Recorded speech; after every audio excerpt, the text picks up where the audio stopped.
હોસ્પિટલના કાંડ એવું લાગી રહ્યું છે કે જાણે એનો કોઈ પાર જ નથી, જાણે કોઈ ગામ છોડ્યું જ નથી, કોઈ તાલુકો છોડ્યો નથી, કોઈ જિલ્લો છોડ્યો નથી. રોજ નવી સવાર ઉગે, નવો સૂર્યોદય થાય અને ખ્યાતિનું નવું કાંડ છાપરે ચડીને પોકારે છે. આવું જ એક કાંડ સામે આવ્યું છે. અંકિત પાસેથી જાણીએ.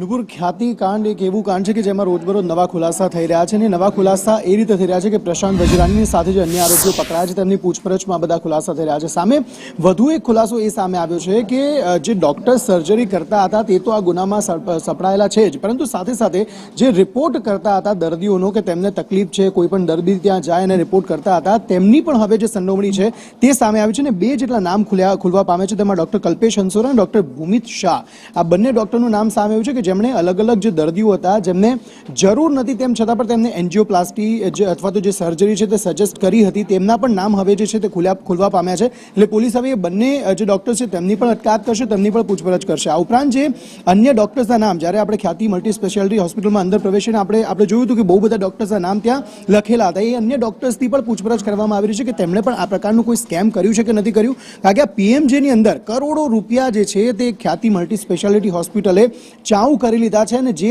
દર્દીઓની જરૂર નથી તેમની પણ એન્જિયોપ્લાસ્ટી કરી દીધી હતી. અને જે અલગ અલગ સ્કેમ સામે આવે છે કે 150થી વધુ જે કેમ્પ કરવામાં આવ્યા હતા અને સરેરાશ 20 જેટલા દર્દીઓ ત્યાંથી લાવવામાં આવતા હતા અને પછી ઓપરેશન કરી દેવામાં આવતા હતા. તેમાં રોજબરોજ હવે નવા ખુલાસા થઈ રહ્યા છે અને હવે પોલીસ એ રીતે પણ તપાસ કરી રહી છે કે અન્ય કયા ડોક્ટર્સ જે છે તે આ પ્રકારના સ્કેમમાં સામેલ હોઈ શકે. એક એ તો સામે આવ્યું હતું કે એન્જિયોપ્લાસ્ટી અને જે સર્જરી કરીને જે આ પીએમજીનું સ્કેમ કર્યું હતું તેના તો ડોક્ટર્સ પર અત્યારે ઘાત વરસી છે, પરંતુ આ સિવાય પણ કારણ કે મલ્ટી સ્પેશિયાલિટી હોસ્પિટલ હતી તો અલગ અલગ બીજા પણ જે સારવાર લેવા માટે દર્દીઓ ત્યાં આવતા હતા, તો શું એ લોકો પણ આ જ રીતે કોઈ સ્કેમ કરતા હતા કે કેમ, એ બાબતે પર તપાસ અત્યારે કરવામાં આવી રહી છે. વધુ 2 જે ડોક્ટર્સ છે તેમના નામ ખુલ્યા છે, તેમના પર પણ હવે ઘાત વરસી શકે છે. બિલકુલ.